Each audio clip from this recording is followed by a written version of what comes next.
Baik, pertama-tama Assalamualaikum warahmatullahi wabarakatuh. Assalamualaikum warahmatullahi wabarakatuh. Ya, selamat pagi teman-teman dan Pak Ervin.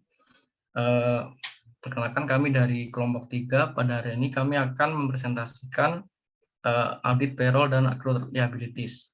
Pertama-tama berikut anggota kelompok kami, yaitu ada Devina Rosa, absen 13, ada saya sendiri, Dimas Raffi, absen 14, kemudian ada Elvina Zeke, absen 15, kemudian Muhammad Said, absen 19, kemudian Nabila Adriani, absen 20, dan yang terakhir adalah Nurul Faiza, absen 21.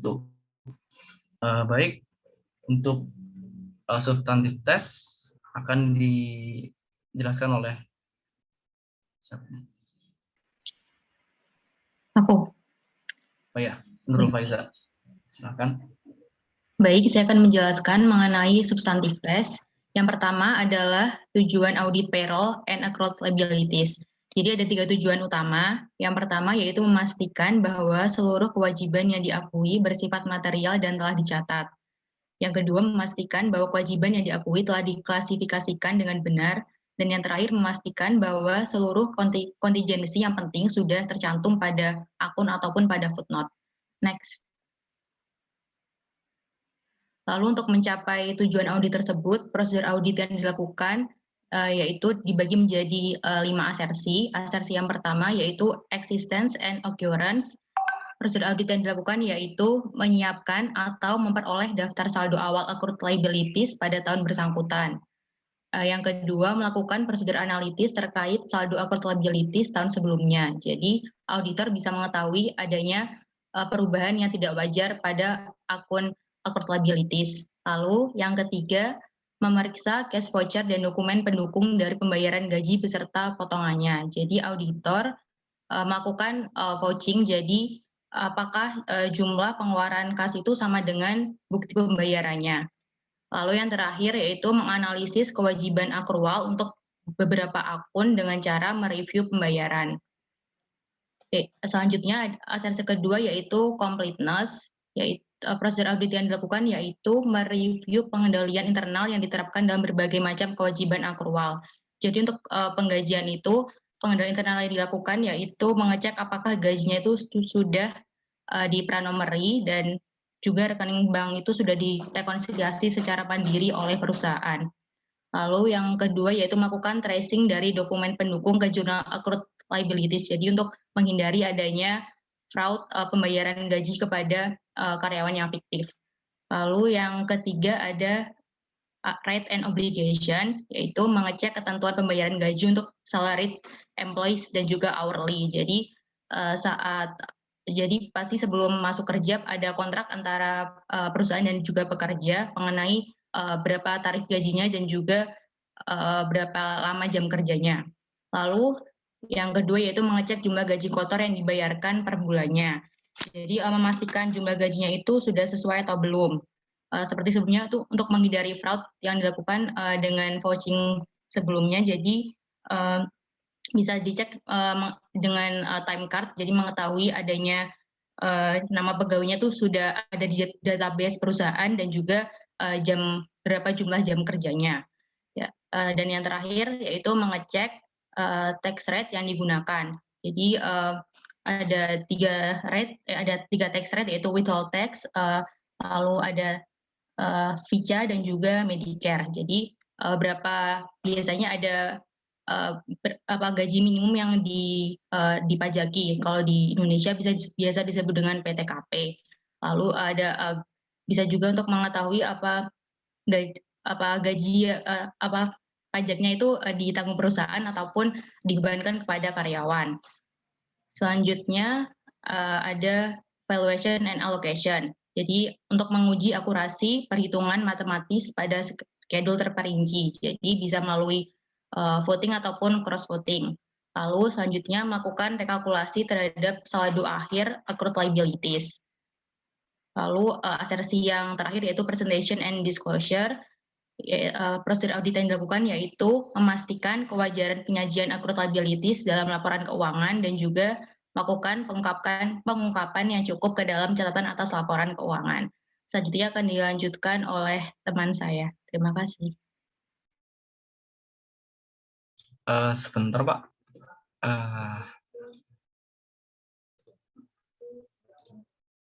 Maaf.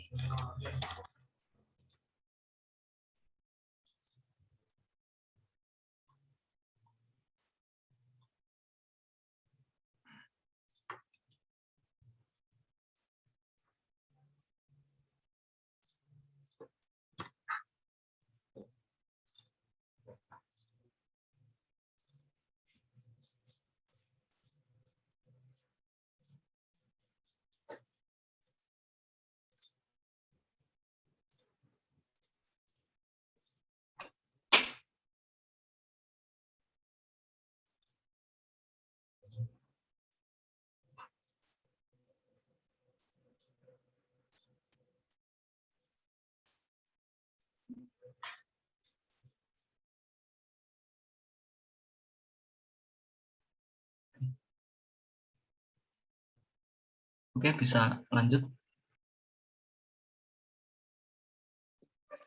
Baik, di sini sebelum ke schedule H, mungkin H3 dulu, Dim. Oh ya, baik. Untuk schedule H3 ini akan saya jelaskan. Jadi di schedule H3 ini kita akan melakukan analytical procedure pada akun dividen payable dan accrued property tax. property tax. Nah, seperti yang ada di kertas kerja Apple Blossom tahun 2002, itu bisa diketahui bahwa dividen payable itu besarnya sebesar 17.575, sementara untuk accrued property tax itu sebesar 14.113. Untuk kertas kerja worksheet dari Apple Blossom di tahun 2003, dividen payable sebesar 23.125, accrued property tax sebesar 21.987. Nah, dari 2002 ke 2003 ini untuk dividen payable ada kenaikan sebesar 5.550, yaitu sekitar 31,58%. Dan untuk accrued property tax itu ada kenaikan sebesar 7.874,52 atau sebesar 55,8%. Pada dua akun ini Apple Blossom itu sudah sesuai ya. Jadi menurut perhitungannya auditor di sini kan di permanent file itu disebutkan bahwa Apple Blossom itu menerbitkan saham pertamanya sebesar 6.000, kemudian menerbitkan lagi sebesar 3.250. Keterangan ini bisa dicari di buku kasus halaman 19. Jadi terus untuk per share-nya sebesar $2,5 ini dapat ditemukan di permanent file juga pada halaman 36. Jadi di sini menurut perhitungan 9.250 dikali 2,5 yaitu hasilnya 23.125, yaitu sama dengan yang disajikan oleh perusahaan. Kemudian untuk property tax payable di sini di keterangan assignment itu untuk yang city itu sebesar assess value-nya sebesar 75% dan untuk yang country itu sebesar 27%. Untuk city rate-nya tax-nya itu sebesar 1,4, kalau yang country itu 1,01 per $100. Jadi di sini kita hitung rate gabungannya. Jadi caranya 1,4 untuk city itu dibagi dengan 100, sementara 1,01 itu dibagi dengan 1 juga. Jadi ketemunya untuk city 0,014, sementara untuk country 0,0101. Kemudian untuk mencari rate-nya 0,014 tadi dikalikan dengan 75% untuk city dan 0,0101 dikalikan dengan 27% untuk country. Ditemukan 0,0105 untuk city, kemudian 0,002727 untuk country, yang kemudian dijumlahkan. Ketemu 0,013227 yang ini akan dikalikan dengan jumlah inventory ditambah dengan land dan PPE. saldo inventory dan land ini bisa kita temukan di worksheet tahun 2003, yaitu current year. Di situ ditemukan inventory 873.766. Kemudian di sini juga ada land building, ada automotive equipment sama automotive equipment, ada machinery, kemudian ada furniture juga, itu di total semua, kemudian dikurangi dengan depresiasi, ketemu 788.555. Kemudian dari total hasil ini, dari total inventory dan land PPI di total, kemudian dikali dengan rate gabungan tadi, ketemu 21.987,52. Baik, bisa dilanjutkan.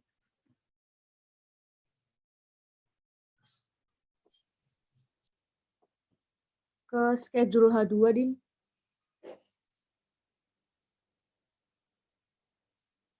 Oke, kali ini saya akan menjelaskan tentang schedule H2. Nah, di situ di yang pertama di hourly, number of employee-nya kan 14. Nah, itu bisa didapatkan angka 7.938 itu dari halaman 217 di bagian paling bawah. Itu ada di keterangan soalnya.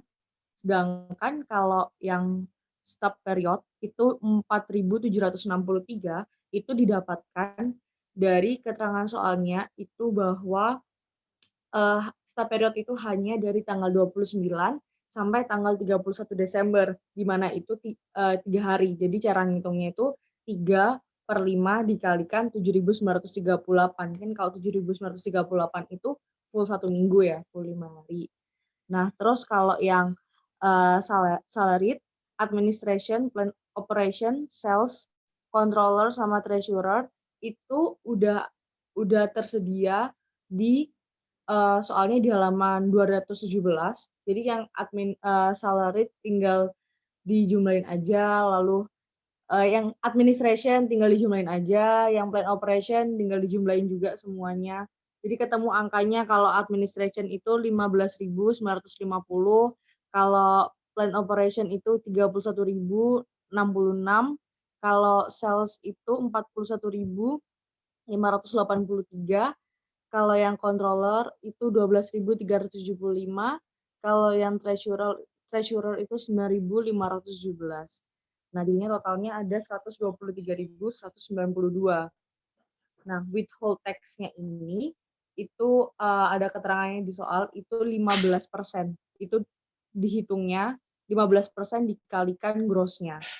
Jadi di situ didapatkan angkanya untuk hourly itu 1.191, untuk stop period itu ada 714, untuk administration ada 2.393, kalau plan operation itu ada 4.660, kalau sales ada 6.237, kalau controller ada 1.856, dan treasurer ada 1.428, sehingga totalnya didapatkan 18.479.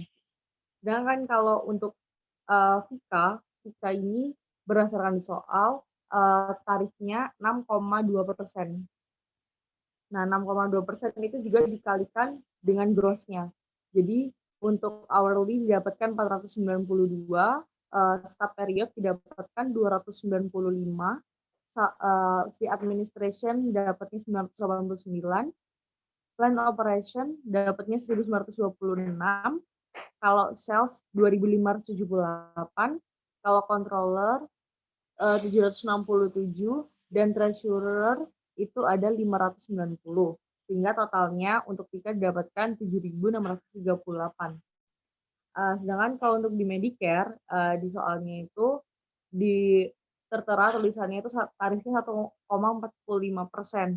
Jadi kalau untuk hourly angkanya di 115, stop period 69, administration ada 231, plan operation 450, sales 603, controller 179, dan treasurer 138, sehingga didapatkan totalnya 1.786. Nah, angka dari net ini didapatkan dari gross, angka di gross dikurangi withhold tax, dikurangi FICA, dan dikurangi Medicare. Jadi didapatkan angkanya untuk hourly itu ada 6.140, lalu staff period itu 3.684, di mana totalnya itu 9.824.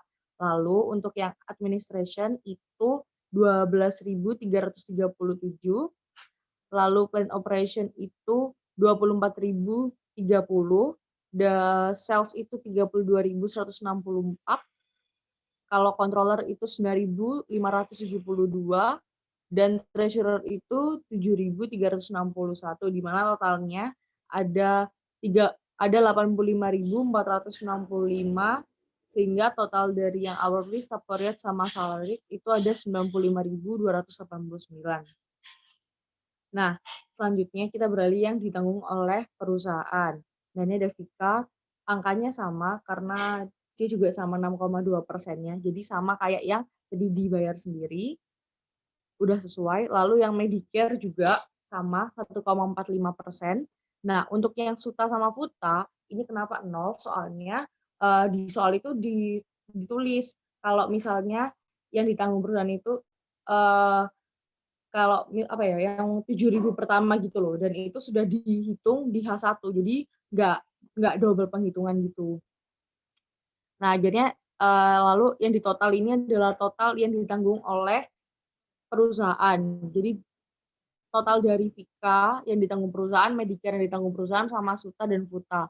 Nah, kalau hourly itu totalnya 607, kalau staff period itu totalnya 364, kalau yang administration itu totalnya 1.220, kalau yang plan operation itu totalnya 2.377, kalau sales itu totalnya 3.181, kalau controller itu totalnya 947, dan treasurer itu 728, di mana didapatkan angka totalnya adalah 9.424, itu yang ditanggung oleh perusahaan. Jadi bisa didapatkan dari sini, kalau wages and salaries expense-nya ini, di tulisan di bawah ini, itu didapatkan dari total gross. Total gross-nya tadi kan di sini udah ditulis, totalnya 123.192. Nah, kalau payroll taxes expense itu yang dibebankan ke perusahaan, ini totalnya 9.424. Nah, kalau yang wages salaries payable itu pendapatan bersih yang ditotal, jadi 95.289, dan accrued payroll tax itu adalah selisih dari wages and salary expense ditambah payroll tax expense dikurangi wages and salaries payable, di mana totalnya 37.727. Sekian dari saya, bisa dilanjutkan di schedule H1.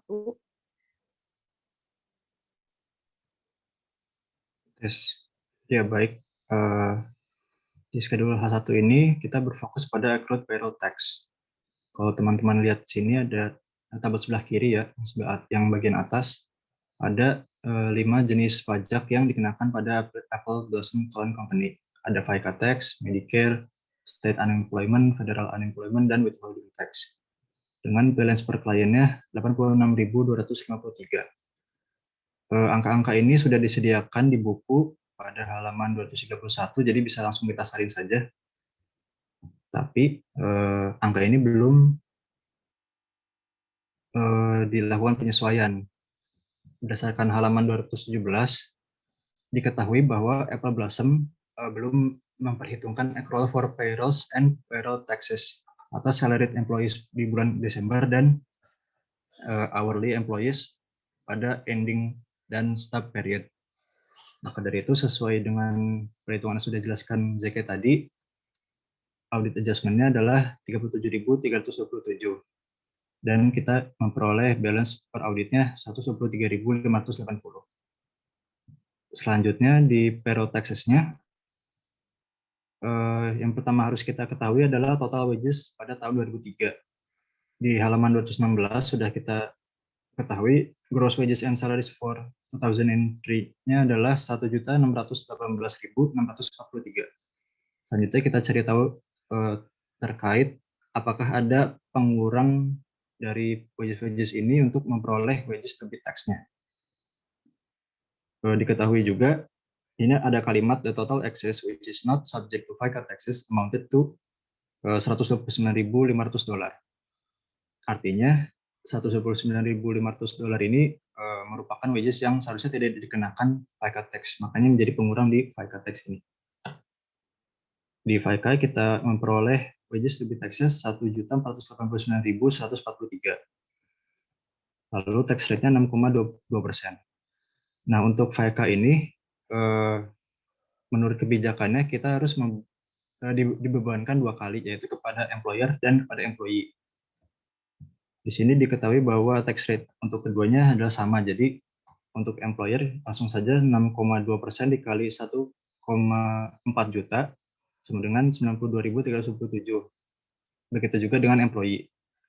Untuk total per kliennya kita jumlahkan saja, hasilnya 184.654. Untuk Medicare perhitungannya mirip-mirip, tapi karena tidak ada informasi terkait pengurangnya, jadi total wages to be tax-nya sama dengan total wages-nya, yaitu 1.618.643.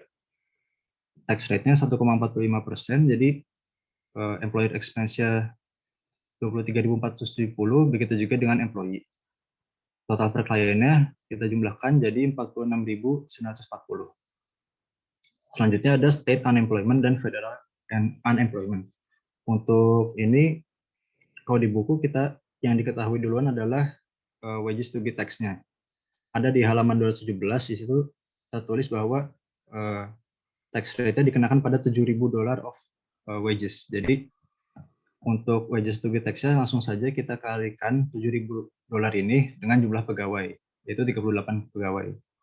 Sini kita memperoleh 266.000. Untuk pengurangnya berarti selisih dari total wages dikurangi dengan wages to be tax, yaitu 1.352.643. Untuk tax rate-nya, state unemployment adalah 3,8% dan untuk federal unemployment 0,8%. Nah, untuk kedua pajak ini tidak seperti pajak yang sebelum-sebelumnya. Ini hanya perlu dibebankan 1 kali saja, yaitu kepada employer. Jadi total per klien untuk state unemployment adalah 3,8% dikali 266.000 sama dengan 10.108. Untuk federal unemployment-nya 0,8% kali 266.000 sama dengan 2.128. Lalu nanti tabel sebelah kanan, seperti yang sudah diketahui, accrued payroll tax-nya kan tadi dilakukan penyesuaian, otomatis wages expense dan employer payroll tax expense juga harus dilakukan penyesuaian.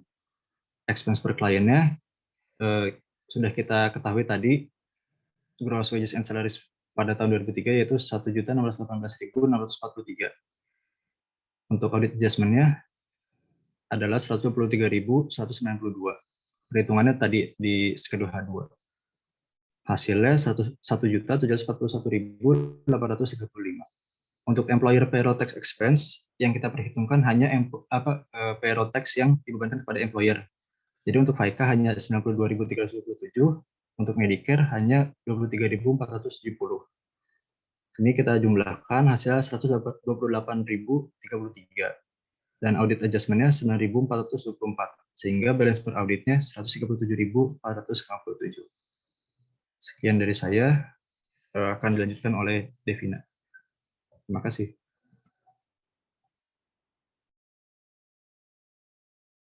Terima kasih. Sebelumnya suara saya udah kedengar belum ya? Sudah, Mbak. Oh iya. Baik, saya akan melanjutkan lead schedule dari payroll dan accrued liabilities Apple Blossom Colony Company. Di sini yang kita audit itu adalah akun-akun yang berkaitan dengan utang terkait wages and salaries payable, accrued payroll taxes, accrued property tax, dan dividend payable. Pertama kita tuliskan terlebih dahulu saldo per buku per tahun 2003, itu informasinya ada di halaman 261. Wages and salaries payable tertulis saldo per bukunya 0, kemudian accrued payroll tax ada 86.253, accrued property tax ada 21.988 dan dividen payable ada 23.125. Kemudian setelah kita lakukan audit, kemudian kita lakukan penyesuaian, terdapat penyesuaian untuk wages and salaries payable di kredit sebesar 95.289, asalnya tadi dari schedule H2. Kemudian penyesuaian terhadap akun accrued payroll taxes sebesar 42.994 di kredit, berasal dari schedule H1 dan H2. Kemudian untuk akun accrued property tax dan dividend payable tidak dilakukan adjustment karena perusahaan Apple Blossom sudah sesuai menuliskan saldo bukunya. Kemudian setelah dilakukan penyesuaian didapat saldo per audit tahun 2003 untuk akun wages and salaries payable sebesar 95.289. Kemudian accrued payroll tax sebesar 129.247, accrued property tax sebesar 21.988 dan dividen payable sebesar 23.125. Di sini kami dapat mengambil kesimpulan berdasarkan studi internal control dan hasil audit terkait akun payroll dan other liability. Maka menurut auditor, penyajian akun payroll dan other liability telah disajikan dengan nilai wajar dan sesuai dengan standar akuntansi yang berlaku umum. Sekian dari presentasi kelompok 3, kami kembalikan ke moderator. Oke, baik, sekian dari presentasi dari kelompok 3. Selanjutnya kami akan dilanjutkan ke sesi pertanyaan, gimana akan dibagi menjadi 2 sesi. Sebentar, saya siapkan catatan dulu.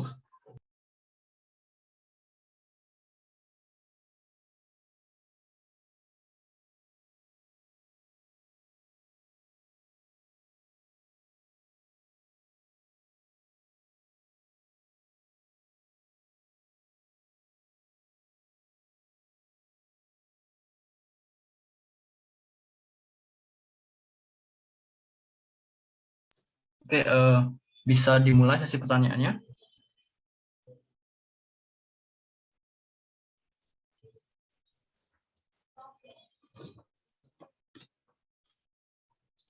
Izin bertanya, Dimas. Iya, silakan. Saya Widya Marani, perwakilan dari kelompok 4. Saya ingin bertanya, itu kan dalam audit penggajian itu kan bisa terdapat beberapa kecurangan ya. Salah satunya itu adalah adanya gaji yang dibayarkan kepada pegawai yang fiktif. Nah, dari prosedur audit yang telah dipaparkan oleh kelompok 3 tadi, prosedur audit yang mana yang dapat mendeteksi adanya kecurangan tersebut, serta apakah ada prosedur audit lainnya yang kira-kira tuh dapat mendeteksi adanya pegawai yang fiktif. Sekian, terima kasih.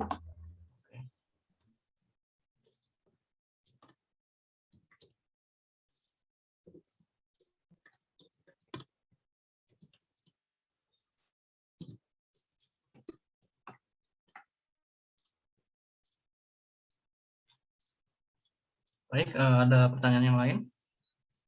Izin bertanya. Oke. Perkenalkan, saya Aris Priyatna dari kelompok 1. Izin bertanya, di dalam audit untuk akun dividen payable itu kan terdapat analytical prosedur ya untuk menganalisis kenaikan saldo. Padahal kan dividen itu merupakan keputusan RUPS, sehingga setiap tahun itu bisa berbeda-beda gitu. Nah, itu bagaimana? Terima kasih.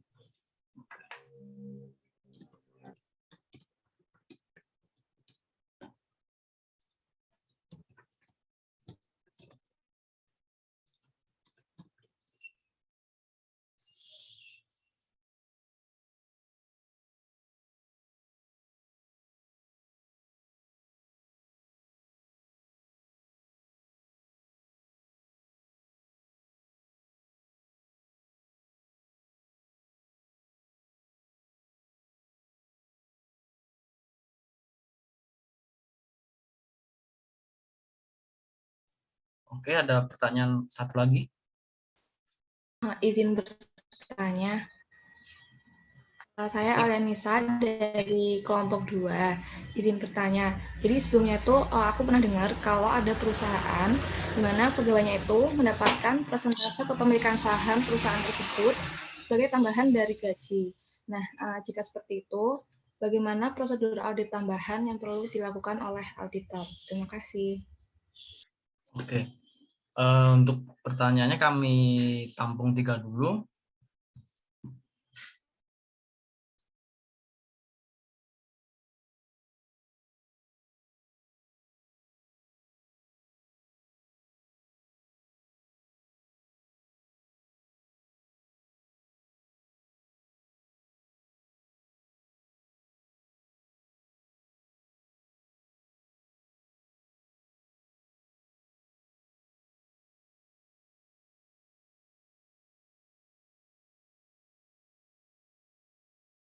Oke, baik, untuk sesi pertanyaan yang pertama, kami tampung 3 pertanyaan dulu. Akan kami diskusikan terlebih dahulu. Terima kasih.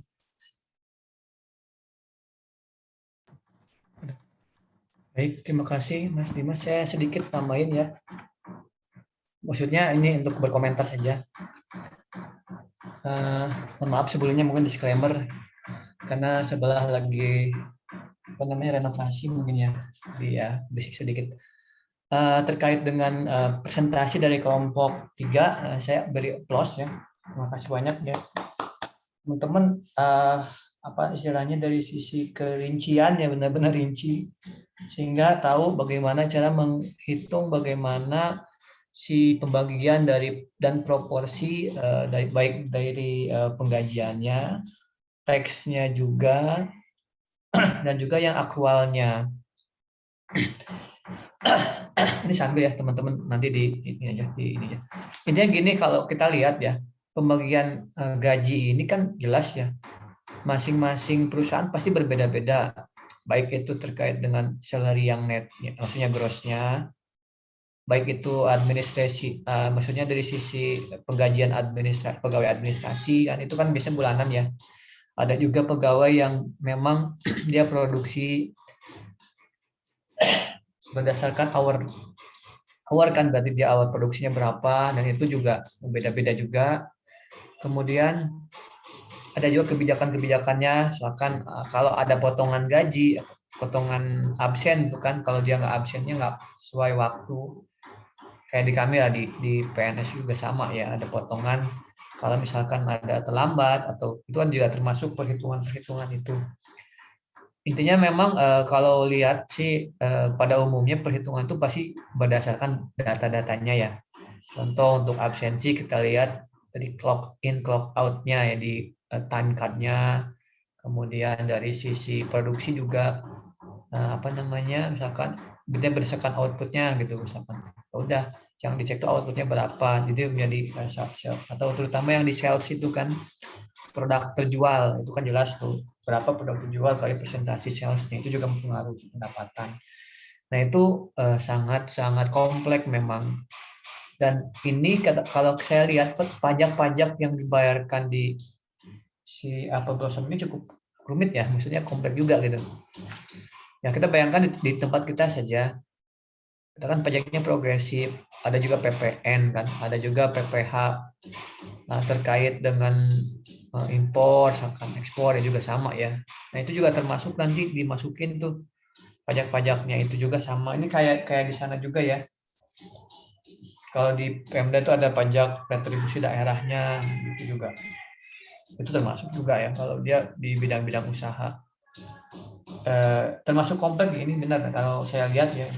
Presentasinya juga kayaknya memang di sana juga sama ya, maksudnya perhitungan itu nanti si audit itu kita melihat benar nggak perhitungannya itu 3,8% dari plus 70 wages untuk set unemployment kan, banyak juga ya teksnya itu. Nah ini untuk pembagiannya juga dibagi lagi untuk yang pegawai, untuk yang perusahaan, yang dibayar oleh perusahaan apakah ditanggung oleh perusahaan atau memang pegawai sendiri yang langsung membayarkan. Itu juga beda-beda ya, beda-beda. Di kami juga sama. Ini saya di LPDP ini untuk pembayaran apa namanya pembayaran tunjangan itu, tunjangan tertentu itu nggak ada tunjangan tertentu ini nggak serta-merta kita dipotong langsung dari pemberi kerja, tapi juga kita harus memotong sendiri gitu kan. Nah ini yang agak susah, beda-beda. Ya teman-teman sudah clear ya, artinya kalau namanya audit payroll mau nggak mau kita lihat perhitungannya seperti apa sih. Nah nanti kita dari performance nantinya kita cek perhitungannya benar nggak yang dilakukannya. Tapi memang sampling juga ya, nggak jangan semua ya. Jangan semua. Tapi misalkan ada beberapa, kalau pegawainya banyak ya mungkin sampling. Tapi kalau sedikit pegawainya, tapi kalau perusahaan itu kan rata-rata 600 orang, 500 orang kan. Kalau ini agak sedikit ya, tapi kalau yang rata-rata perusahaan Unilever itu banyak tuh, nggak mungkin kita satu-satu. Oke, clear ya. Kemudian terkait dengan dividennya juga, itu juga perlu juga ya dia pertimbangkan kebijakan perusahaannya seperti apa. Beda-beda. Tapi yang jelas ya kalau untuk dividen itu kita itu pasti akan melihat declaration date-nya dulu kan. Kemudian date of record. Jadi sampai ke payment date-nya itu beda-beda tuh. Itu harus diperhatikan pengumumannya sampai pembayarannya itu beda-beda tuh. Ada tanggal-tanggal penentuan berapa. Nah itu juga dicek tuh tanggalnya itu benar nggak yang dipakai.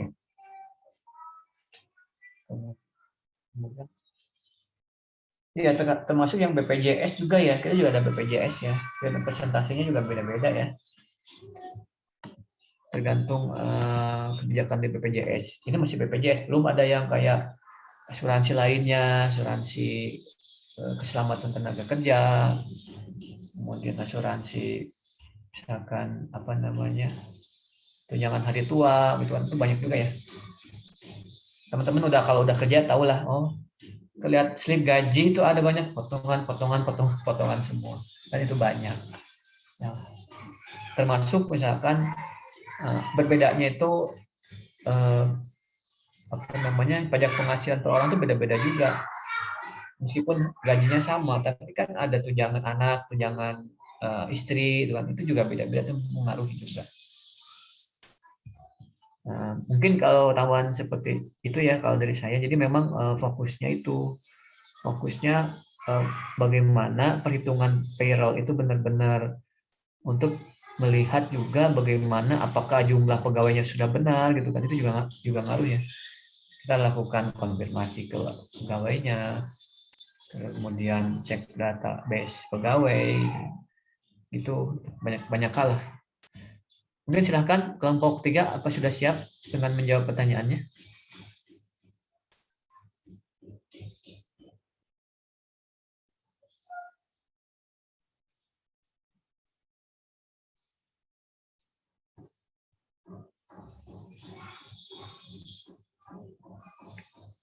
Kayaknya sudah siap nih. Ya kan Mas Dimas?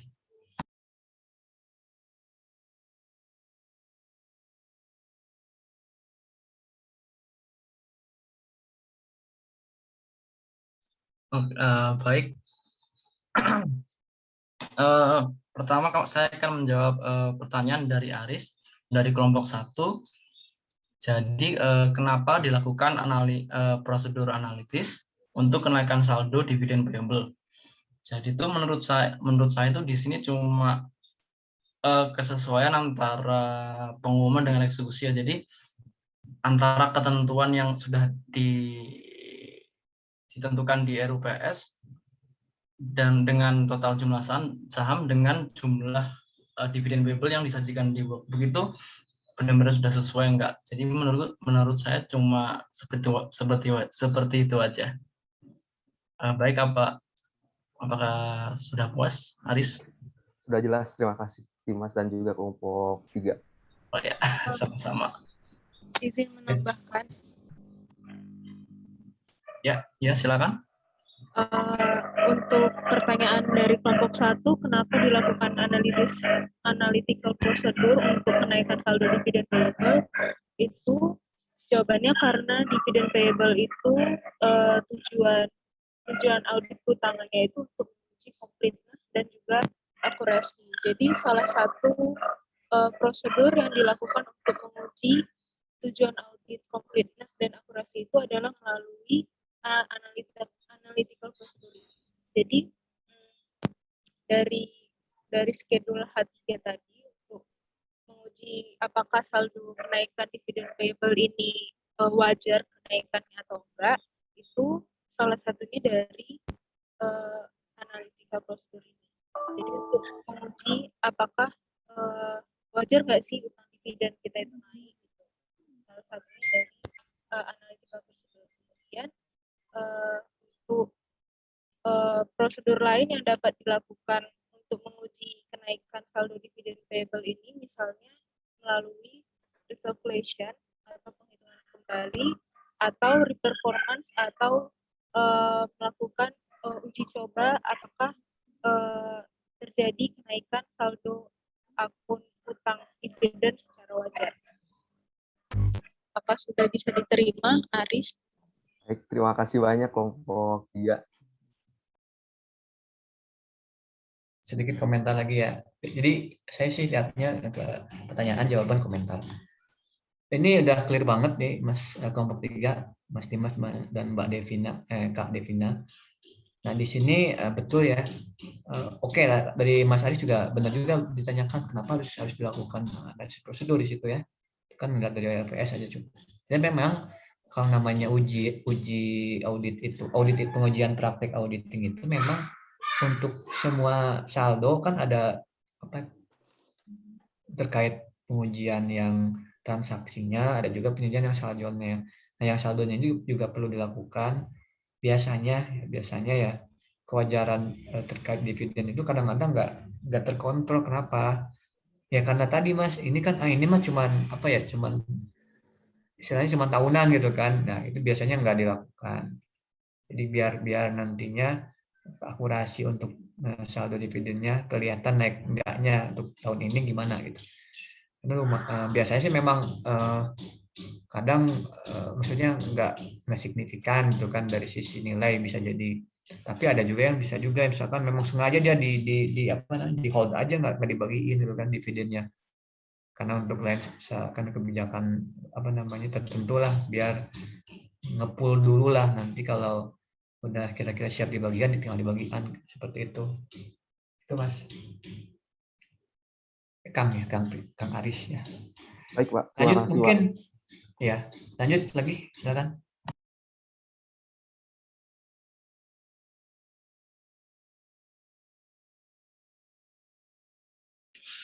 Izin menjawab pertanyaan Dea. Tadi kan Dea bertanya bagaimana prosedur audit tambahan yang harus dilakukan kalau misalnya ada perusahaan yang pegawainya mendapatkan persentase kepemilikan saham perusahaan tersebut sebagai tambahan dari gaji. Nah, menurut diskusi kelompok kami itu yang pertama yang harus dilakukan yaitu tracing dokumen terkait penggajian. Lalu yang kedua bisa rekalkulasi saldo akun ekuitas saham dan gaji. Lalu yang ketiga ada tracing AD atau ART perusahaan terkait penggajian dan saham. Nah, yang keempat ada konfirmasi ke agen pembagi sahamnya. Karena biasanya ada pihak ketiga yang memoderatori saham dari perusahaan ke pegawai. Lalu yang kelima bisa analisis akun terkait saham. Begitu deh dari kelompok kami. Apa sudah bisa dipahami?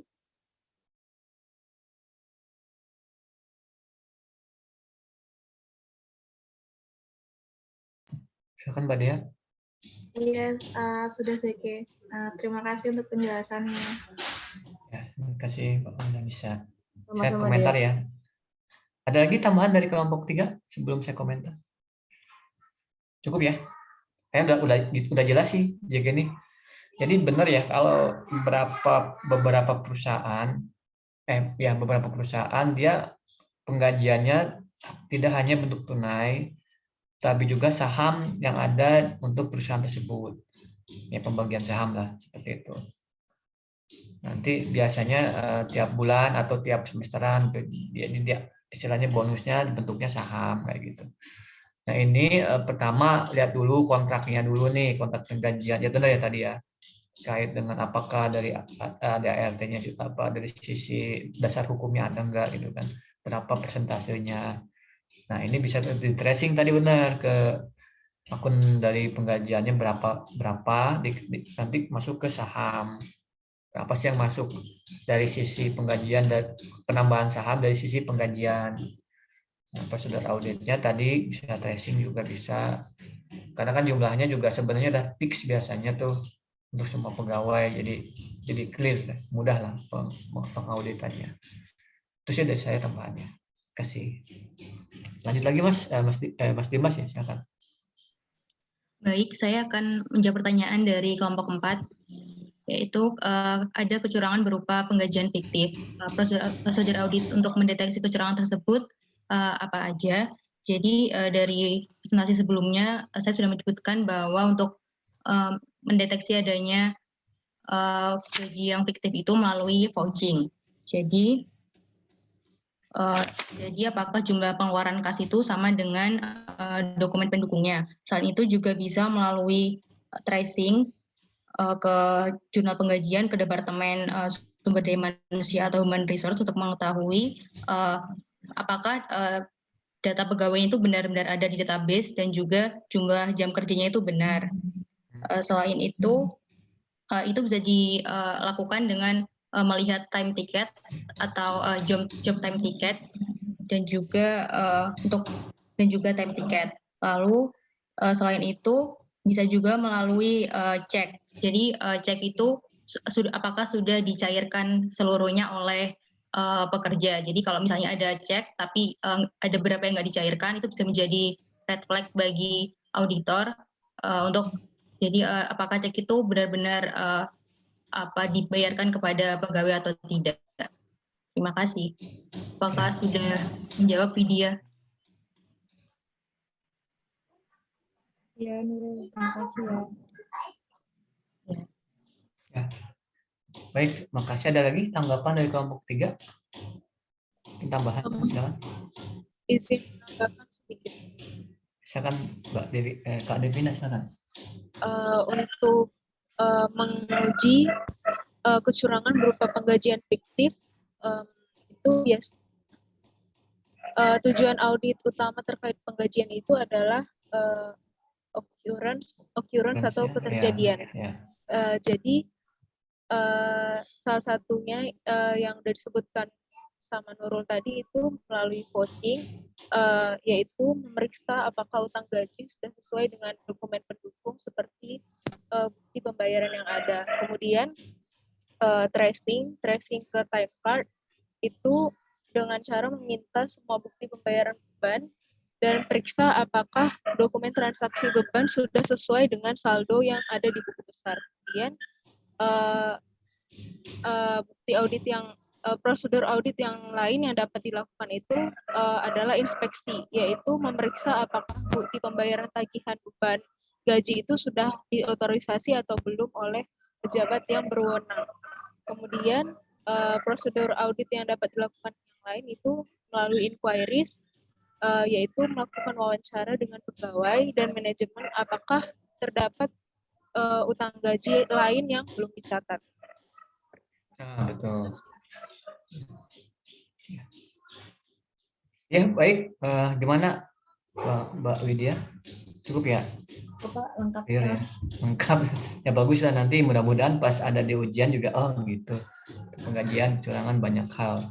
Terutama ukuran sama eksistensinya itu pengajian. Monggo Mas Dimas dilanjutkan.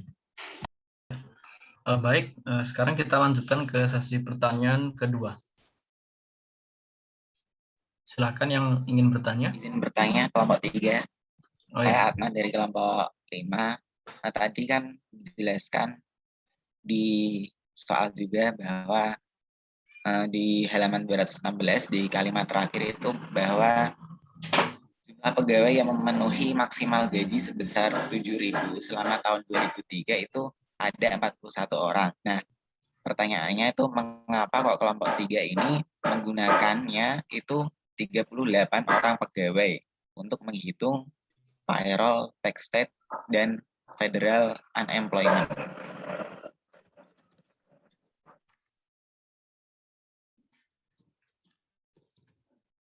Oke, baik. Ada pertanyaan yang lain? Ada yang lain maksudnya?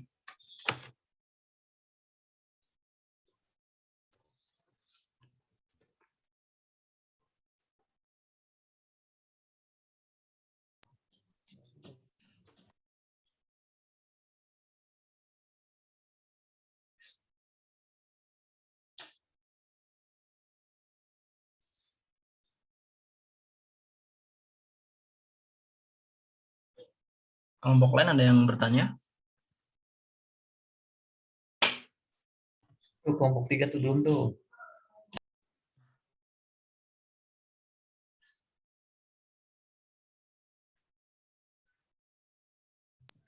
Udah kan yang presentasi ya. Nggak ada kelompok 6 Mas, ini hilang. Oh,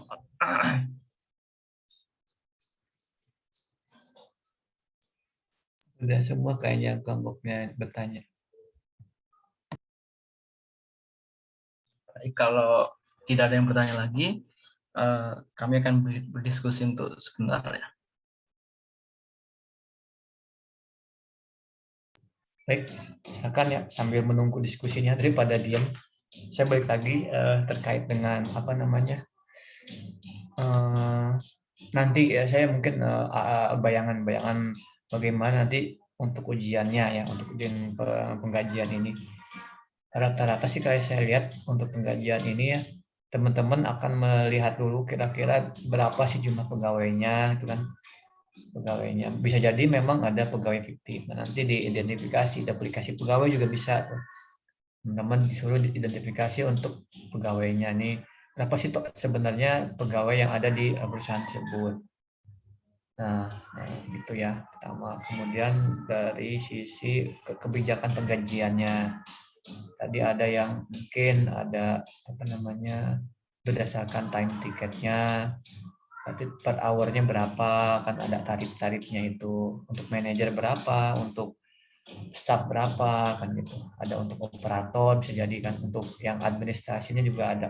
Teman-teman ya kayak gini, identifikasi. Nah ini, kalau untuk misalkan jumlah pegawai ada 50, di mana 3 pegawai administrasi, yang staff manajernya berapa, yang staffnya berapa, yang salesnya berapa, nanti tinggal istilahnya dikalkulasi aja teman-teman performance atau rekalkulasi lagi berapa jumlahnya nanti dikali tarif dikali jangan lupa juga kadang-kadang ini apa lembur juga ada lembur untuk berapa orang pegawai selama bulan apa dengan jumlah segini itu tambahin juga itu beban daripada perusahaan termasuk pajak juga ya pajak juga biasanya ada pajaknya berapa nih dari untuk apa namanya yang berlaku biasanya udah disebutin sih berapa tarifnya nggak mungkin kita harus nyari juga itu dari situ bisa terlihat nanti hasilnya berapa nah berarti per booknya berapa diketahui dan dengan adanya informasi-informasi yang misalkan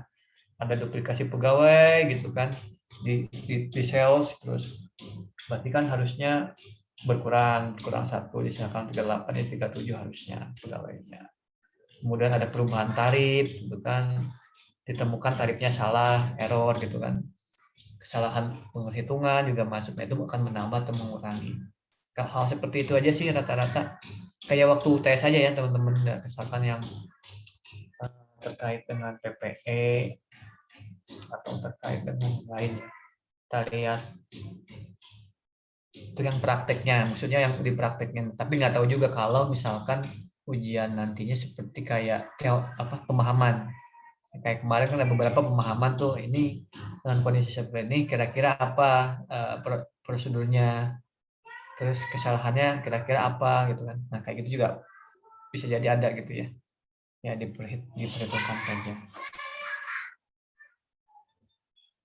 Baik silakan mungkin kelompok 3 apa sudah dapat menjawab pertanyaan kelompok ini ya 5 ya itu sebenarnya agak tricky tuh kelompok 5 tuh. Silakan.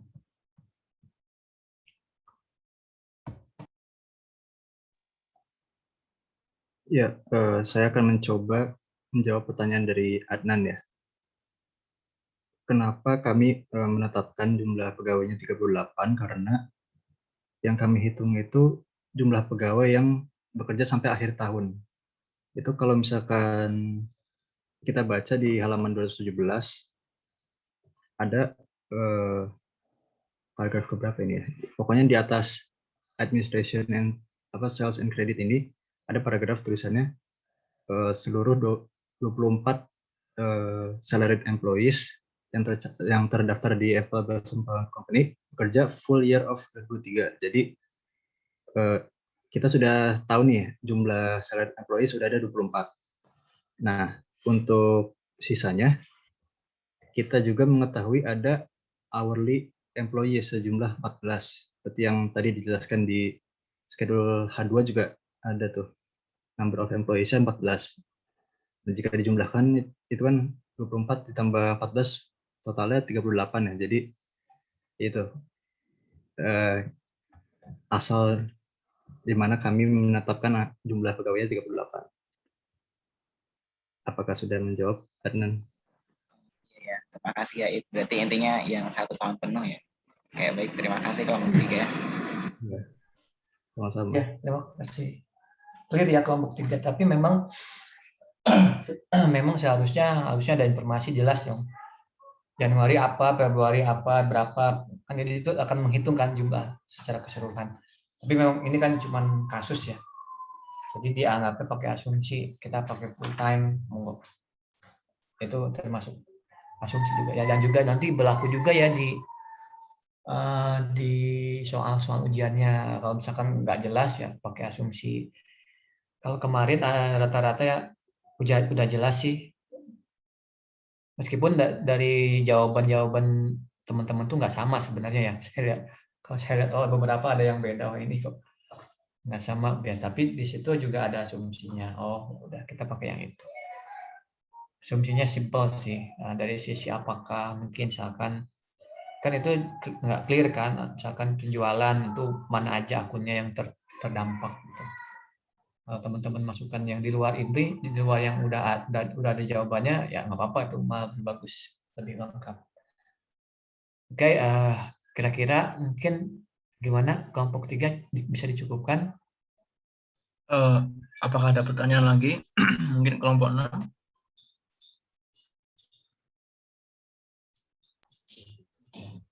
Kelompok 6 nggak ada kayaknya, Mas. Oh, Jelas. baik. Kalau gitu bisa saya tutup aja. Sekian presentasi dari kelompok 3. Ada kurangnya kami mohon maaf. Assalamualaikum warahmatullahi wabarakatuh. Waalaikumsalam warahmatullahi wabarakatuh. Kita beri aplaus ya kelompok 3. Terima kasih presentasinya, bagus ya. Dari sisi pemaparan juga interaktif gambarnya ya. Itu ya nilai lebih lah.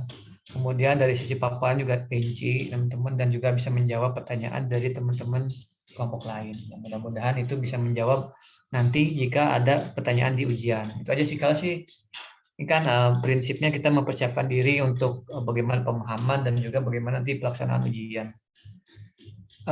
Mungkin ujian udah pada dapat ya nilainya ya untuk kelompok untuk mata kuliah yang lain ya. Udah ya? Sudah, Pak. Gimana, aman? Maksud saya kalian kan masih udah kelas 3, maksudnya kelas terakhir gitu, semester terakhir kan, aman ya? Allah aman, Pak. Aman ya. Ya siapa tahu kan kalau ada yang masih kurang ya perlu dicoba diperbaiki ya. Karena saya mah udah 3 tahun tuh kan, mau 3 tahun semester terakhir kita drop. Saya yakin kalau yang sekarang ini misalkan gagal dimanapun di semester 5 atau semester 6 langsung drop out kan ya, nggak ada pengulangan ya. Ya betul. Kalau waktu zaman saya masih bisa ngulang tuh, kalau kelas 3 ngulang 1 tahun gitu kan jadinya. Ada teman saya ngulang 1 tahun dan itu berhasil. Itu Mas, gitu sih. Kalau sekarang kayaknya langsung PO. Ya gitulah ya, di satu sisi ya namanya sekolah gratisan gitu ya. Di satu sisi ini ya sekarang kan masuk PNS juga susah kan. Kalau saya lihat sekarang tuh masuk PNS susah kalau jalur umum gitu kan, jalur kan dari Pemda itu biasanya saya juga nggak tahu ya rekrutmennya kayak gimana ya. Tahu sendiri lah, masih baru beberapa orang, beberapa lembaga saja yang menurut saya sendiri ya masih kira-kira bagus lah rekrutmennya. Jadi nggak jauh dari campur tangan, dari kedekatan gitu, nggak, rata-rata biasanya objektif dari nilai-nilainya seperti itu. Baik, terima kasih. Saya sedikit paparan ya apa namanya, karena masih ada waktu ya teman-teman, kita paparkan sedikit dari saya, mungkin refreshment aja terkait dengan pengujian gaji dan utang ini. Suatu ini materi ini yang mungkin untuk bahan kuis biasanya kalau saya sih ya, mudah-mudahan juga dipakai nanti untuk bahan ujian esai biasanya. Baik, ini adalah siklus penggajian dan personalia. Pada umumnya, kalau kita lihat penilaian utama di sini adalah karena kalau kita lihat penggajian itu kan satu ya, akunnya, transaksinya itu memang satu penggajian, dan itu pun oke lah, memang ada yang bulanan, ada yang kayak tadi ya, tadi juga ada beberapa yang mingguan, gitu kan, ada yang bisa jadi 2 mingguan, itu juga tergantung ya pembayarannya. Dan biasanya kalau kita lihat belanja pegawai itu pasti tinggi nilainya, tinggi karena banyak kan, itu yang paling tinggi selain selain untuk pembelian aset ya atau persediaan, ini juga tinggi nih karena memang orang ya untuk bekerja pasti fokusnya di penggajiannya. Dan biasanya pengendalian internal untuk penggajian itu sudah efektif. Saya sih benar-benar sudah clear kenapa. Ini masalahnya unsur orang dan biasanya orang itu cenderung menuntut lebih. Kemudian dari sisi perusahaan dia cenderung untuk menurunkan nilai pemberian gajinya. Itu biasa gitu. Nah, ini Pak Aldi biasanya memang paling sensitif, dan teman-teman kalau kita sensitif dan menjadi perhatian, biasanya pengendaliannya udah benar. Ya, seperti itu. Beda kalau misalkan terkait pembelian aset atau persediaan. Persediaan itu kan beda-beda tuh. Kadang-kadang tiap divisi atau divisi teknis itu meminta persediaan beda-beda juga, nggak terlihat, tapi kalau gaji kan antara perusahaan dengan pegawai jelas tuh seperti itu. Nah, ini kalau siklusnya yang nggak jauh beda ya, teman-teman udah tahu lah bagaimana pembayaran upah gaji bonus komisi dan juga tenaga kerja langsung, kemudian ada pemotongan pajak dan pengurangan terkait misalkan asuransi, kemudian terkait dengan tunjangan hari tuanya dan atau pesangon untuk pesangon gitu ya. Pensiun kalau PNS atau beberapa perusahaan juga ada seperti itu ya sistemnya. Dan kemudian ada pajaknya. Itu pajaknya juga ada dibayarkan oleh perusahaan atau dibayarkan oleh si si tenaga kerjanya. Biasanya sih ada yang porsinya yang dibayarkan oleh perusahaan, ada yang bayar sendiri. Ini sisi saya lebih ke fungsi. Jadi memang namanya kertas kerja untuk pengujian itu ya ini. Dari sisi catatan kepegawaian itu kan jelas ya siapa sih pegawainya. Formulir otorisasi pemotongan, kemudian otorisasi tarifnya itu juga penting tuh. Biasanya permasalahannya adalah tarifnya yang salah gitu kan. Dia salah memberikan tarif ke si A, si B, si C gitu. Bisa jadi kan memang keteledoran atau sengaja gitu kan. Karena kedekatan ya udah, orang lain nggak tahu, yang tahu lah kepegawaian yang tahu. Kemudian termasuk dengan kartu absen tadi ya terkait dengan hour-nya. Transaksi gaji, jurnalnya yang ini lebih banyak lagi ketika dikumpulkan di jurnal dan berkas induk gaji per orang berapa. rekonsiliasi. Nah, sebenarnya kalau pembayaran gaji itu lihat dari rekonsiliasi bank juga sih, bisa dilihat di bank ini berapa orang sih sebenarnya yang diberikan gaji, atau jangan-jangan ada pembayaran yang di luar dari rekonsiliasi akun bank juga bisa terjadi. Kemudian surat pembayaran formulir W2 tuh yang sejenis pajak lah ya. Kemudian SPT dan lain sebagainya itu sudah fokus ya, udah teman-teman pajak lah ya. Ini biasanya ada akuntansi pajak beda lagi untuk fokusnya. Kalau di akuntansi ini lebih ke gelondongan, ini dari pajak segini, presentasinya berapa. Nah ini juga sama ya, ini mungkin menjawab nih untuk apa namanya, untuk yang fiktif bisa dari sisi catatan kepegawaian, terkait authorization form-nya juga yang tidak semua yang dipotong kan, yang ada time ticketnya juga nih. Kalau pegawai punya catatan di database tapi kartu absennya yang ada, ini ngaco nih. Kan masalahnya kartu absen kan pasti tiap hari harus ada ya. Kecuali dia punya double time card-nya gitu. Apalagi sekarang tuh by fingerprint, apalagi kan udah seperti pandemi gini ya, nggak mau pakai video gitu kan, maksudnya video tagging gitu kan. Kemudian di Kementerian Keuangan kita punya absensi geotagging gitu. Pertama pakai aplikasi dan sampai melihat muka kita di belakangnya itu foto gitu, tapi di belakang misalkan di kantor kita ada tanggalnya juga terlihat, jadi ketahuan kalau itu bohong. Seperti itu ya.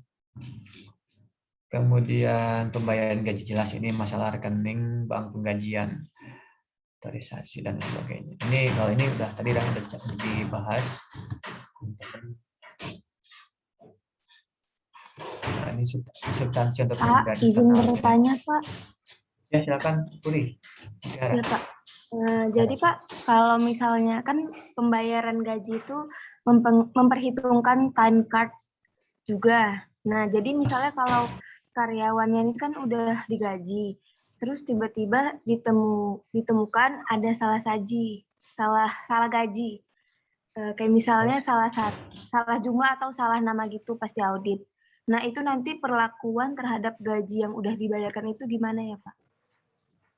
Itu kalau di kami biasanya ini pengalaman saya sendiri, untuk pembayaran kelebihan gaji ataupun kekurangan gaji. Kalau kekurangan gaji kan perusahaan mau nggak mau harus ditambah ya. Untuk tahu bulan depannya itu ada koreksi untuk gaji dia, jadi akan bertambah sebesar kekurangannya. Nah, untuk yang sudah diberikan gaji itu ada pengembalian namanya. Pengembalian gaji yang kelebihannya itu. Kemarin termasuk saya juga ya. Saya juga termasuk kelebihan pembayaran gaji dari karena perpindahan yang mutasi ini, ada pembayaran gaji dan saya harus mengembalikan itu. Itu memang harus dikembalikan ke kas negara gitu istilahnya. Kalau di negara, kalau di perusahaan ya langsung dikembalikan ke perusahaan. Jadi ya si pegawai mau nggak mau, meskipun tidak rela itu kan, namanya pegawai rata-rata tuh tanggal 1 gajian, tanggal 2, tanggal 3 udah hilang tuh gajinya, tuh udah dibayar buat cicilan kayak gitu kan. Ya mau nggak mau dia harus kembalikan. Biasanya dikasih kesempatan itu untuk 1 bulan ke depan gitu. Selama sebulan monggo dikembalikan. Biasanya untuk gaji bulan depannya baru dikembalikan. Seperti itu sih. Itu Tiara. Tapi untuk misalkan kesalahan kan bukan dari dia ya, kesalahannya ada di pejabat pemberi pencairan gajinya, itu yang salah catat gitu kan. Ya berarti yang dilihat adalah sistemnya. Kalau bisa untuk yang fix gitu ya, untuk yang nilainya yang sudah fix itu ya, kalau di luar itu nggak bisa masuk gitu, nggak bisa input, itu otomatis aja tiap bulan langsung masuk ke rekening gitu kan. Itu nggak usah diinput lagi kan, tarif dan juga besaran gajinya udah sesuai kalau yang memang bulanan. Kecuali yang ada kayak potongan-potongan seperti itu, mau nggak mau kita ada potongannya. Itu sih, Tiara. Oke. Pak, terima kasih Pak. Ya, makasih Tiara. Oke, lanjut lagi ya.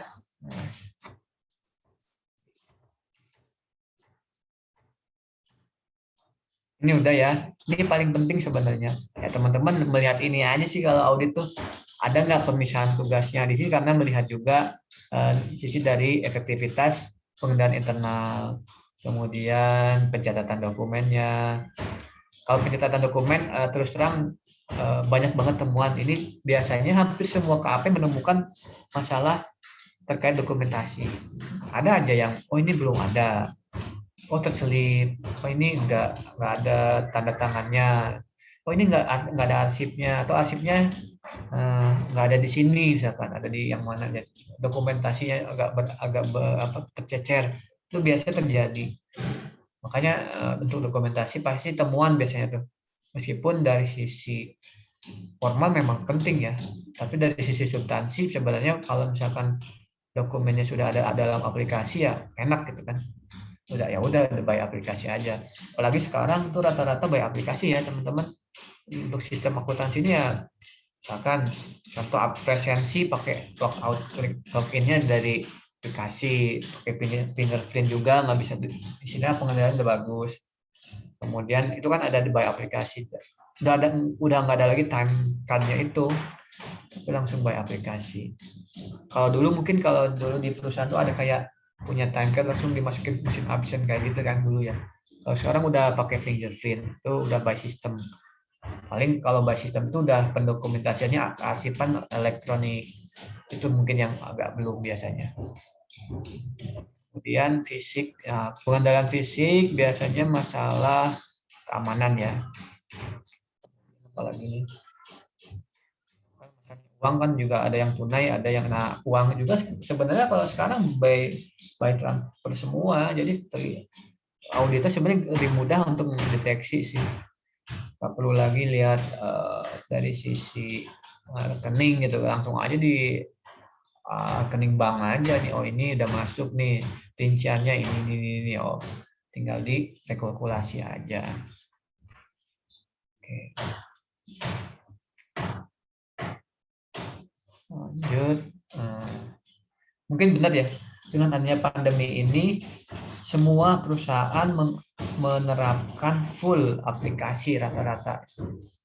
Baik, karena kan kalau kita sama ada fingerprint gitu ya, terus orang lain juga fingerprint yang sama ya, pasti ada kontak di situ yang minimal ke jarinya gitu kan kalau di kantor. Jadi orang sudah by aplikasi, tinggal geotagging kan jelas tuh lokasinya di mana, dan juga fotonya siapa, jadi jelas.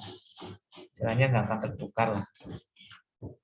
Kecuali ada yang orangnya yang mana, tapi fotonya yang mana, itu kelihatan juga itu. Nah ini adalah biasanya ada prosedur analisis, dan biasanya ini terjadi ada di esai atau enggak di kasus lah. Mungkin perlu jadi perhatian ya. Bagaimana kalau prosedur apa, kekeliruannya apa. Misalkan kita akan menguji terkait dengan akun beban gaji. Ada kesalahan, kita bisa, kalau akun beban gaji ya biasanya bandingin sih. Kita bandingin trennya juga sih. Trennya apakah, kan kalau namanya gaji rata-rata sama ya, maksudnya untuk yang bulanan itu pasti kalau ada tren sedikit salah aja udah kelihatan. Tapi kalau yang kayak sales gitu, dia pada ada prediksinya gitu, jadi kelihatan ini tiap bulan apa tinggi gitu kan. Jadi ada trennya tuh, misalkan tiap bulan Juni tinggi karena memang di situ musimnya penjualan gitu kan. Tiap bulan Mei itu sedikit rendah. Nah, jadi kalau ada trennya berubah, maksudnya ada anomali, itu bisa kita cek. Seperti itu.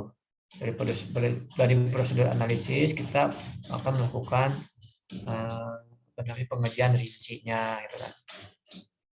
Termasuk beban pajak juga ya. Kan kalau pajak rata-rata sama ya, presentasinya segitu kayak tadi ya.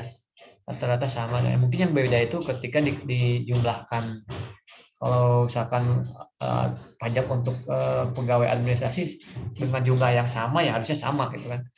Adapun penambahan ya kita proyeksinya aja dibagi per orangnya berapa, harusnya sama. Jadi nggak kalau trennya meningkat itu yang aneh. Oke, dari sini sesuai aja. Nah, terkait dengan cuti, lumayan juga terkait cuti liburan, cuti sakit, itu juga mempengaruhi ya. Ini biasanya ada tuh di ujian tuh. ini ada libur, ada cuti berapa hari, kebijakan cutinya berapa dalam 1 tahun itu harus berapa kali cuti, itu juga dilihat tuh, maksimalkan. Jadi estimasinya maksimal cuti harus dikurangi gitu, kayak gitu. Kita estimasinya seperti itu. Ini terkait dengan kewajiban-kewajiban yang aktual juga sama ya. Yang belum dibayarkan lah. Biasanya kan memang selain gaji juga kewajiban yang lain juga sama ya. Bonus-bonus akhir tahun ada tuh biasanya tuh. Bonus-bonus komisi juga kan, kalau komisi biasanya nggak langsung diberi ya. Tapi dia akan melihat perhitungan untuk penjualan tahun ini berapa, dapat komisi terakhir biasanya kayak gitu. Termasuk rent nih, kan sewa nggak bayar bulanan ya, pasti tahunan tuh. Termasuk bunga juga kalau kita punya bunga ya, harus bayar tiap bulan, tiap bulan kalau bunga ya, dan kemudian berapa tahunannya. Oke. Kayaknya kalau dari saya bahan ini ya, bahan sudah di-share juga. Nah, sambil menunggu pertanyaan, silakan saya mau masukin tugas yang buat sejam ke depan nih, minimal kita pembahasan masing-masing dulu ya. Masing-masing kelompok nih. Untuk kelompok berarti untuk minggu depan tuh kelompok 4 ya, kelompok 4 ya. Kelompok 4 mengerjakan tugas assignment 10. Assignment 10 halaman 234. Sebenarnya bukan 234 sih, 233 ya. Notes payable dan accrued interest. Oke. Kalau saya lihat assignment 10 termasuk yang simple ya. Dia ngelihat halamannya juga cuma berapa halaman, cuma sedikit ya, cuma 5 halaman. Ya beruntung lah kelompok 4, tapi nggak apa-apa. Ini kan bukan masalah beruntung nggak beruntung, tapi memang pengerjakan semuanya kok, ngerjain semuanya kok. Jadi terkait dengan notes payable ini masalah dan bunganya. Kalau kita mau punya utang, apa namanya, ada beberapa ya di sini kalau kita lihat ya.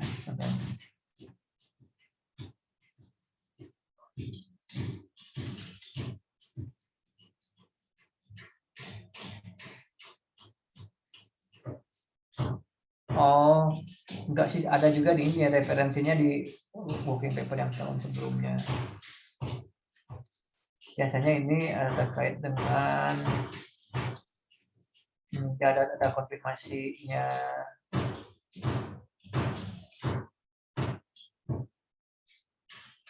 Ya, teman-teman ya, kalau kita terkait dengan apa namanya,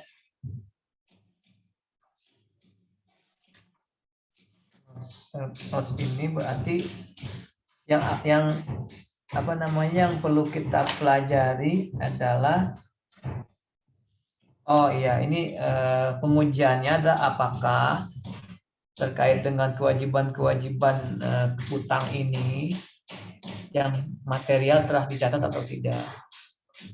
Kan itu kan kewajiban. Dan untuk yang materialitas kan sudah dibahas ya. Tadi nanti juga ada materialitas untuk kewajibannya juga. Pertama untuk pencatatannya dulu ya. Kedua untuk klasifikasinya. Nah kan namanya utang, ada utang jangka panjang, utang jangka pendek, kan termasuk utang-utang yang masih probable, kayak apa ya, yang kontingensi lah istilahnya. Itu kan perlu dilihat. Kemudian tadi ya, pertama klasifikasinya terkait kontingensinya, kemudian terkait dengan current asset, current liability ataupun long term liability juga bisa dilihat. Karena kan beda ya, berarti kalau yang current mau nggak mau dibayar tahun ini. Bedanya adalah ya harus ada alokasi untuk itu ya. Kemudian juga terkait dengan kalau misalkan ada pembatasan apa namanya kewajiban ya, kan pastinya kan dana perusahaan tuh pasti dialokasikan tuh tiap tahunnya untuk pembayaran utang ini, apakah memang sudah ada belum gitu kebijakan itu. Nah, kita cek nanti. Jangan perusahaan tuh nggak konsisten gitu kan kadang-kadang. Ya biasa apalagi pandemi seperti ini pasti banyak utang nih perusahaan. Makanya beberapa perusahaan terutama yang terkait yang pariwisata, restoran, hotel, itu ya travel itu biasanya kena dampak banget. Bahkan yang sudah istilahnya sudah bubar, sudah bangkrut lah, gulung tikar. Nggak tahu ya kalau seperti itu pasti udah dilihat sih. Kalau yang bangkrut itu pasti ya bangkrut, udah pilot, ditentukan pilot, tinggal dia jualin aset-asetnya. Untuk yang pembayaran pesangon tuh udah duluan kali ya di awal, ya bangkrut di awal, pembayaran, kemudian untuk yang kewajiban kepada kreditornya juga ya, itu juga harus diperhitungkan. Masuk pajak-pajaknya pada negara itu juga harus diperhitungkan. Nah itu ya. Kalau dari sisi kewajiban-kewajibannya. Tapi kalau dari sisi obligasi, bond atau lain sebagainya itu kan pasti ada bunganya ya. Nah bunganya itu yang perlu juga kita lihat interestnya. Teman-teman udah belajar bond kan, bond atau obligasi, bond atau obligasi. Oh. Tapi untuk yang ini bukan saham, ini lebih ke bond obligasi. Oke, mungkin dari tugas cukup kali ya. Kalau dari tugas kayaknya teman-teman bisa melihat, silahkan udah terbiasa ya, ini udah kelompok, udah tugas ke-8 ya. Kalau saya lihat ini tugasnya udah 8 ya, udah banyak ya teman-teman. Sudah terbiasa ya, mudah-mudahan nanti saya sih berharap teman-teman ada di sini, udah lewat ya, sorry. Teman-teman sudah diharapkan nanti masuk ke instansi-instansi memang menjadi tupoksi di jurusan akuntansinya. Jangan sampai di akuntansi tapi dimasukkan ke misalkan